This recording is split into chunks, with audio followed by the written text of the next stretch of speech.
अस्सलाम वालेकुम नाज़रीन, मैं हूँ इरफान इम्तियाज़ और आप देख रहे हैं आहट न्यूज़ डिजिटल। नाज़रीन, आज के इस व्लॉग में बात करेंगे अफसोसनाक खबर के हवाले से कि हमारे मुल्क में आखिर ये हो क्या रहा है। एक वीडियो भी मंजर आम पर आई है, आप देख सकते हैं, और खबर यह है कि टेक्सला में बाईपास पर गाड़ी पर फायरिंग की गई है और जिसमें टिकटॉकर आयशा गिलामना हलाक हो गई हैं, जबकि उनकी जो बहन है वो शदीद जख्मी हालत में मिली हैं।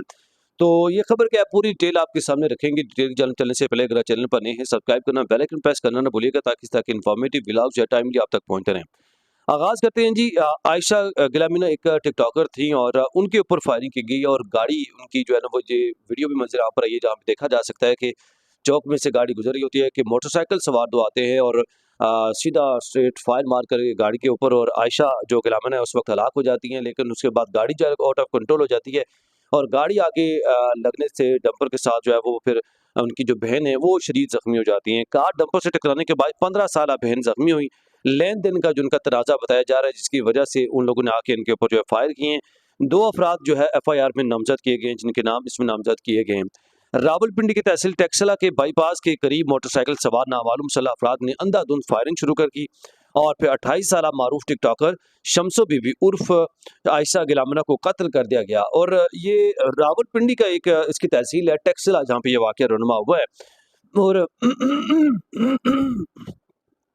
सॉरी, वाक़ये के दौरान मकतूला की 15 साला बहन शदीद ज़ख्मी हो गई हैं, जिसे फ़ौरी तिब्बी इमदाद के लिए इस्लामाबाद के पीएम्स अस्पताल में मुंतकिल कर दिया गया है। तो ये हालात हैं जी। अब मतलब इतना अंधा कानून बन चुका हुआ है कि जहाँ पे वाक़ई इसीलिए कहते हैं ना कि जब एक इंसाफ नाम की चीज़ ख़त्म हो जाती है ना सोसाइटी से, माशरे से, तो फिर इसी तरह के हालात जो है वो देखने को मिलते हैं। जब लोगों का थानों के ऊपर से या इंसाफ के ऊपर से या आपकी जो इंसाफ के जो इदारे हैं उनके ऊपर से जब आपका एतमाद उठ जाता है, तो वो फिर इसी तरह की हरबे इस्तेमाल करना शुरू कर देते हैं कि अदालतें इंसाफ नहीं देंगी, हम खुद जो है वो इस तरह के काम करेंगे। इनका केस अगर कोई इस तरह था भी तो इनको चाहिए था कि भाई वो अदालतों की तरफ रुख करते, और शायद उन्होंने इसीलिए रुख नहीं किया होगा कि हम अदालतों की तरफ रुख करेंगे तो वो फिर आयशा जो गिलामनी का इनके साथ जो भी लेन-देन का मामला था तो वो हल नहीं करवाएँगी अदालतें, बल्कि इंसाफ नहीं मिलेगा। तो इसलिए उन्होंने मजबूरन ये कदम उठाया होगा। मैं इसकी हरगिज़ हिमायत नहीं कर रहा, बल्कि इसकी जो है मुखालफत ही करूँगा। इस तरह का स्टेप जो है वो किसी भी सूरत में नहीं उठाना चाहिए। लेकिन दूसरी तरफ हमारे इदारों के ऊपर भी सवाल उठते हैं। एफआईआर के मुताबिक जी आयशा गिलामना को फ़ोन करके घर से बुलाया गया बाहर, और मकतूला अपनी बेटी, बहन और भाई के हमरा गाड़ी में रावलपिंडी जा रही थी कि बाईपास के करीब मोटरसाइकिल सवार मुलजमान ने गाड़ी को रोका। अच्छा, फ़ोन करके बाकायदा इनको घर से बाहर बुलाया गया और वो अपनी बेटी, बहन और भाई के हमरा गाड़ी में रावलपिंडी जा रही थी कि इस दौरान जो बाईपास के करीब मोटरसाइकिल सवार मुलजमान ने गाड़ी को रोका और वहाँ पे हमला कर दिया। हमलावरों ने सीधे फायरिंग की, जिसके नतीजे में आयशा गिलामना को गर्दन में 2 गोलियां लगीं और वो मौके पर ही दम तोड़ गईं।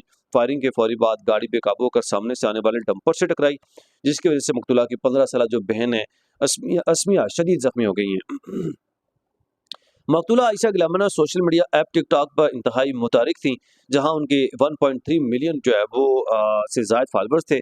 इब्तदाई तहकीकात के मुताबिक इस हौलनाक कत्ल के पीछे मुबैना तौर पर पैसों के लेन देन का तनाज़ा बताया जा रहा है, और पुलिस मकतूला के करीबी हलकों और हालिया फ़ोन कॉल्स के रिकॉर्ड का जायजा ले रही है ताकि ये ट्रेस किया जा सके कि भाई कौन था, किसने किया है। टेक्सा पुलिस ने मकतूला के वालिद की मदयत में कत्ल और इक़दाम में कत्ल की संगीन दफ़ात के तहत मुकदमा दर्ज कर लिया है। एफआईआर में कौसर और जावेद उर्फ शाहीन नामी अफराद को नामजद किए गए, जिनके साथ मकतूला का तनाज़ा चल रहा था पहले ही, और उनके नाम जो है वो इसमें नामजद किए गए, और ये शुबा ज़ाहिर किया जा रहा है कि उनकी तरफ से ये काम जो है वो किया जा रहा है। लेकिन अभी जो है इस पे कोई भी हतमी जो खबर है वो मंज़िल पर नहीं आई है कि वाक़या कैसे रुनमा हुआ और कौन थे वो लोग जिन्होंने इनके ऊपर हमला किया। और याद रहे कि ये भी एक शुबे की बुनियाद पर यह है कि मफरूज़े की बुनियाद पर कहा जा रहा है कि लेन-देन का मामला था। मज़ीद जो इस पे क्या पेशरफ्त, क्या डेवलपमेंट मंज़िल आम पर आती हैं, जो भी आएँगी हम कोशिश करेंगे आप तक सबसे पहले पहुँचाएँ। तब तक के लिए इजाज़त दीजिए। अल्लाह ने के बाद।